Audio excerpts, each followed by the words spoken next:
मुझे यहाँ एक वाक़या याद आ रहा है। आज से 4-5 साल कबल तकरीबन साहब मेरे पास आए, हमारी महफिल में आए। वो कहते हैं कि तंगदस्ती है, बड़ी परेशानियाँ हैं, मैं चाहता हूँ कोई कारोबार मिल जाए, रोज़गार के लिए दुआ कीजिए। कुछ महफिल में आना जाना रहा, अल्लाह अज़्ज़ व जल ने करम किया, उन्हें काम मिल गया।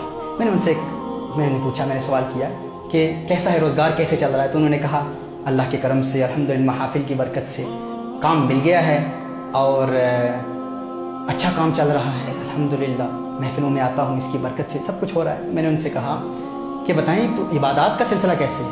कहा नहीं, एक मसला है, वहाँ पर जो मेरा एम्प्लॉयर है वो मुझे नमाज नहीं पढ़ने देता, इबादत नहीं करने देता। मैंने कहा अच्छा, इबादत नहीं करने देता तो आपको तो काम छोड़ना चाहिए फिर। उन्होंने कहा नहीं, अरे इतनी महफिलों में आकर, इतनी मुद्दत के बाद, इतनी कोशिश के बाद, इतनी जिद्दोजहद के बाद, इतनी दुआओं के बाद आज काम मिला है और आप कहते हैं कि नमाज के लिए काम छोड़ दूँ। मैंने कहा आप काम क्यों करते हैं? कहते हैं इसलिए करता हूँ ताकि रोज़गार मिले, ताकि दौलत मिले, ताकि अपने घर के अखराजात चला सकूं, घर चला सकूं। मैंने कहा ना, काम करने का मकसद ये नहीं है, वो तो मिलना ही है। हम काम फ़कत इसलिए करते हैं क्योंकि काम करना सुन्नत है, वो जो अल्लाह ने लिखा है वो तो मिलकर रहेगा।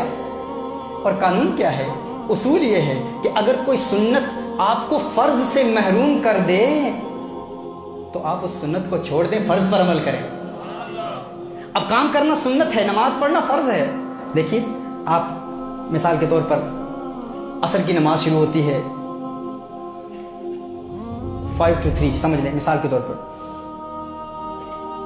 और आपने ज़ोहर की नमाज अदा नहीं की, 2:55 हो गए, आपने ज़ोहर की नमाज अदा नहीं की।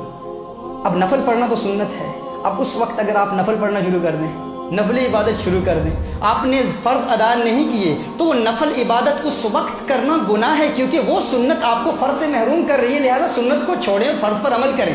मैंने उसे कहा कि आप काम इसलिए कर रहे हैं क्योंकि काम करना सुन्नत है और अल्टीमेटली जो लिखा है वो तो मिलकर रहेगा, लेकिन ये काम आपको फ़र्ज़ से महरूम कर रहा है तो आप काम को छोड़ें, फ़र्ज़ अदा करें।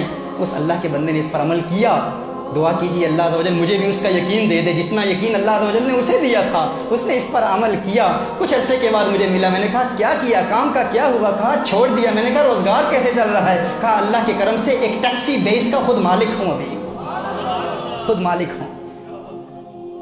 ये यकीन ये हमारे अंदर अगर पैदा होगा कि अल्लाह ने जो लिखा है मिलकर रहेगा तो फिर कोई गम नहीं, परेशानी है ही नहीं। बड़े से बड़ा नुकसान हो जाए परवाह नहीं भाई क्यों परेशान हो रहे हो? जो अल्लाह ने लिखा है वो मिलकर रहेगा।